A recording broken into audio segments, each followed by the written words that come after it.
فیض احمد فیض، نام فیض احمد خان، اور ان کو جو قلمی نام جس سے یاد کیا جاتا ہے وہ ہے فیض احمد فیض۔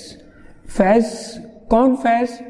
وہ فیض جو ایک شاعر، اردو کے بھی شاعر، پنجابی کے بھی شاعر، اس کے علاوہ وہ ایک ایسے جس کو آپ کہتے ہیں ترقی پسند جو تحریک ہے اس کے روئے رواں، ٹریڈ یونینسٹ وہ بھی، اس کے علاوہ ایک تنقید نگار، میجر بھی رہے، کرنل بھی بنے، ایک استاد بھی، ایک پروفیسر بھی، لٹریچر جنہوں نے پڑھا ہوا، اور اس کے ساتھ وہ ایک نوبل انعام یافتہ شخصیت اور ایشیا کے پہلے بندے جن کو لینن نوبل پرائز دیا گیا۔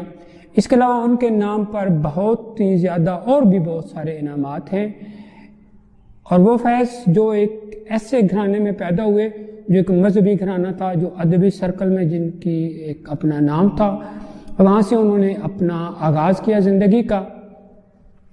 اور وہ فیض جس کے بارے میں کہا جاتا ہے کہ وہ رومانٹک بھی ہیں، رومانٹک شاعر بھی ہیں، اور وہ انقلابی شاعر بھی ہیں۔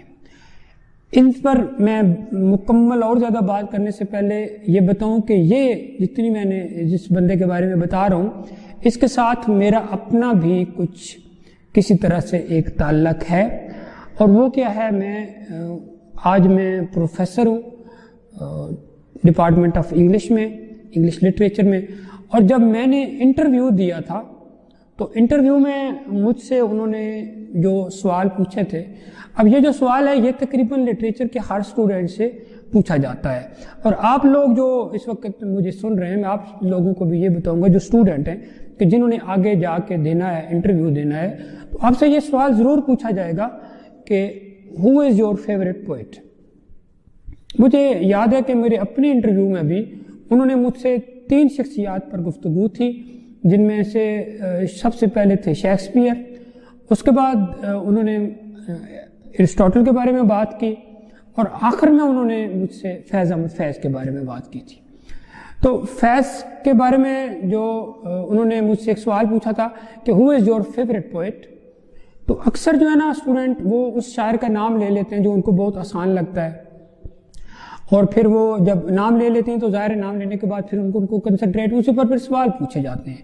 تو آپ لوگ جو اسٹوڈنٹ کے ہیں یہ یاد رکھیے گا کہ کبھی بھی اس کا جواب یہ نہیں دینا آپ نے کہ فلاں جو رائٹر ہے وہ، اگر آپ نے اس کو بہت ہی زیادہ پڑھا ہوا ہے، اس کی ساری شاعری پڑھی ہے، ساری ڈائمینشنز آپ کو اس کی سمجھ ہیں، سارے اس کے جو کچھ بھی ڈسکورس ہے وہ آپ کو سارا سمجھ ہے، پھر دیں، ورنہ آپ یہ نہ کہا کریں۔ جو میرا جواب تھا وہ میں نے یہ دیا تھا کہ جب پوچھا گیا کہ who is your favourite poet, تو میں نے کہا تھا کہ poets can't be favourite, poetry can't be favorite, and I like each and every poet in this universe in whose poetry universal elements are found which are liked by each and every person here, there and everywhere.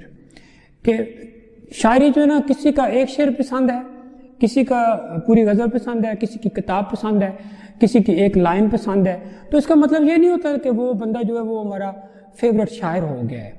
ہم نے نا تو میرے جواب یہ تھا کہ کوئی بھی ایسی شاعری وہ کسی بھی زبان کی ہو، وہ اردو کی ہے، وہ انگلش کی ہے، وہ پنجابی کی ہے، وہ فارسی کی ہے، وہ ہندی کی ہے، وہ کسی بھی زبان میں لکھی گئی ہے، اس میں یونیورسل ایلیمنٹس جو پائے جاتے ہیں، جو پوری انسانیت کو، جن کے اندر عالمگیریت پائی جاتی ہے، وہ مجھے پسند ہے۔ تو یہ جب میں نے جواب دیا تھا تو انہوں نے مجھ سے جو چیئرمین تھے انہوں نے ایک سوال پوچھا تھا کہ فیض آتا ہے؟ تو میں نے کہا ہاں مجھے فیض آتا ہے۔ تو انہوں نے مجھے پھر کہا کہ اچھا فیض سنائے، تو میں نے ان کو پھر فیض کی جو باتیں سنائی تھیں، کچھ شعر میں آپ لوگوں سے سناتا ہوں کہ قرب کے نہ وفا کے ہوتے ہیں، سارے جھگڑے انا کے ہوتے ہیں، بات نیت کی صرف ہے وقت، ورنہ وقت سارے دعا کے ہوتے ہیں، بھول جاتے ہیں مت برا کہنا، لوگ پتلے خطا کے ہوتے ہیں، وہ جو بظاہر کچھ نہیں لگتے ان سے رشتے بلا کے ہوتے ہیں، وہ ہمارا اس طرح سے ہے فیض جیسے بندے خدا کے ہوتے ہیں۔ یہ میں نے ان کو سنایا تھا، پھر انہوں نے مجھے کہا تھا کہ ان کی وہ سنائیں جو وہ بہت ہی مشہور ہے لائن، اور وہ پھر میں نے ان کو سنائی تھی کہ رات یوں دل میں تیری کھوئی ہوئی یاد آئی، جیسے ویرانے میں چپکے سے بہار آ جائے۔ اور اس کے بعد جو آخری میں نے لائن سنائی تھی وہ تھی کہ تو نے دیکھی ہے وہ پیشانی، وہ رخسار، وہ ہونٹ، زندگی جن کے تصور میں لٹا دی ہم نے۔ اور یہ جب میں نے سنایا تھا تو جو وہاں پر ایک بیٹھے تھے دوست، انہوں نے مجھے یوں کر کے کہا تھا کہ بس بیٹا اب مجھے یہ بتائیں کہ اس کے اندر انہوں نے کہا کیا ہے۔ تو میں نے اس کو جو کچھ بتایا تھا وہ یہ تھا کہ یہ ظاہری طور پر یہ لگتا ہے کہ یہ کوئی رومانٹک پیس آف لٹریچر، لیکن رومانٹک ہوتے ہوتے یہ ریولوشنری پیس آف لٹریچر ہے۔ تو انہوں نے مجھے کہا تھا کہ بس بیٹا آپ کا انٹرویو ہو گیا۔ اچھا، اب میں آپ لوگوں کو اس سے اس کے یہ جو میں نے آپ کو آخر میں سنایا ہے شعر کہ تو نے دیکھی ہے وہ پیشانی، وہ رخسار، وہ ہونٹ، زندگی جن کے تصور میں لٹا دی ہم نے۔ اب یہ جب ہم فیض کی بات کرتے ہیں تو یاد رکھیے گا فیض جو ہے، فیض کے اندر یہ دونوں چیزیں پائی جاتی ہیں۔ فیض رومانٹک پوئٹ بھی ہیں، ان کو رومانٹک پوئٹ بھی کہا جاتا ہے، شاعری میں انہیں رومانس کے حوالے سے بھی، اور فیض اسی وقت پر ایک بہت بڑے انقلابی شاعر بھی ہیں۔ فیض کی جو آئیڈیالوجی ہے انقلاب کے حوالے سے، اب فیض جو ہے جب آپ فیض کا ذکر آتا ہے تو یہ فیض جو ہے یہ ان کو جہاں پر یہ پڑھاتے تھے کسی جگہ، تو ان کو وہاں پر ایک دوست نے ایک کتاب دی تھی، کولیگ نے، انہوں نے کتاب تھی، کتاب کا نام تھا کمیونسٹ مینیفیسٹو۔ اب کمیونسٹ مینیفیسٹو پڑھنے کے بعد وہ کہتے ہیں کہ میں نے اس کو ایک نشست میں پڑھ دیا تھا، پھر بعد میں نے شاید اس کو 2-3 بار پڑھا۔ کہتے ہیں کہ میں نے یہ پڑھنے کے بعد جو چیزیں مجھے فوراً سے سمجھ آئیں، ایسے لگتا تھا کہ میرے ذہن میں نا کسی نے اس خزانہ ایک رکھ دیا۔ کس کا؟ مجھے جو چیزیں سمجھ آئیں انسان اور فطرت کا، فرد اور معاشرے کا، یعنی یہ جو تعلقات ہیں یہ میں نے سمجھے۔ اچھا، معاشرہ اور طبقات کیسے بنتے ہیں، طبقات اور ذرائع پیداوار کی تقسیم کیا ہے، ذرائع پیداوار اور پیداواری رشتے کیسے ہوتے ہیں، ان میں ایکسپلائٹیشن کیسے کی جاتی ہے، ان کو آگے کیسے بڑھایا جاتا ہے، معاشرے میں بگاڑ کیسے ہوتا ہے، معاشرے میں ارتقاء کیسے ہوتا ہے، انسانی رشتے، انسانی قدریں، انسان کی جو عقیدے ہیں، فکر و عمل، روایات، سوچ، رہنا، اٹھنا، بیٹھنا، سماجیات، یہ ساری آگے کیسے چلتی ہے۔ کہتے ہیں یہ مجھے خزانہ مل گیا تھا۔ کہتا ہے اس طرح میں موو کرتا گیا، ہاں سوشلزم کی طرف اور مارکسزم کی طرف فیض موو کرتے گئے، اور اسی وجہ سے ان کی جو شاعری ہے اس کو آپ اگر دیکھیں تو اس میں آپ کو ایک چیز ملے گی جس کو کہا جاتا ہے کہ یہ ایک نا عالمگیریت پائی جاتی ہے، اور صرف یہی نہیں ہے، اور اس کی وجہ سے وہ اگر ہم یہ بات سمجھے، چونکہ یہ ایک نا ظلم کے خلاف ایک آواز ہوتی ہے جو مارکسزم کے اندر اٹھائی جاتی ہے۔ پھر یہ جب موو کرتے ہیں، یہ باتیں میں نے آپ کو بتا دی یہ کہ مارکسسٹ تھے بہت زیادہ، لیفٹ ونگ کے یہ بندے تھے، آزاد خیال آدمی تھے، لیفٹسٹ تھے۔ تو دوسری طرف پھر ان کی آئیڈیالوجی کون سی تھی؟ آئیڈیالوجی تھے یہ ڈکٹیٹرشپ کے خلاف تھے ہر حالت میں۔ یہ آپریشن، ظلم کی کسی قسم کی، سماجی ظلم ہو، مذہبی ہو، اخلاقی ہو، معاشرتی ہو، جس طرح کی بھی ظلم ہو اس کو یہ خلاف تھے۔ پھر یہ انٹرنیشنلزم کے قائل تھے، نیشنلزم کے نہیں، انٹرنیشنلزم کے قائل تھے۔ پوری عالمگری، پوری دنیا جو ہے نا ایک ان کے اندر ایک محبت ہو، ایک پیار ہو، بھائی چارہ ہو، اس کے قائل تھے۔ پھر یہ جو کانسیپٹ ہے جس کو آپ کہتے ہیں یعنی ہیومن سیلف جو ہے، انسان کی جو خودی ہے، انسان کی جو انا ہے، انسان کی جو بقا ہے، اس کو یہ بہت زیادہ آگے لے کے جائے۔ یہ بہت بڑے پیسیفسٹ تھے، یہ امن پسند تھے، ان کا پیغام امن تھا۔ اور اس کے علاوہ یہ کرپشن بھی کسی بھی صورت کو، آپریشن کی کسی بھی صورت کو، اس کو جو ریزسٹ کرتے تھے۔ ایک اچھے فیوچر کی طرف، ایک اچھے آنے والے کل کا یہ خواب دیکھتے ہوتے تھے۔ پھر یہ لوگوں کو اپنی پوئٹری کے ذریعے انکریج کرتے تھے، ان کو اعتماد دیتے تھے، ان کو پیار دیتے تھے، کیئر دیتے تھے۔ عام بندے کی ویلیو جو ہے انہوں نے ان کو بہت زیادہ بڑھائی گئی تھی۔ ٹیررزم، کس طرح کے بھی ظلم کے یہ خلاف تھے۔ یہ ساری چیزیں جو ہے نا یہ مارکسسٹ تھے، چونکہ یہ اس کے اندر، ان کی شاعری کے اندر پائی جاتی تھی۔ اب ان کی شاعری میں چونکہ یہ اس دور کے جو ایک ترقی پسند جو تھے، اب یہ ترقی پسندی کے روح رواں بھی تھے،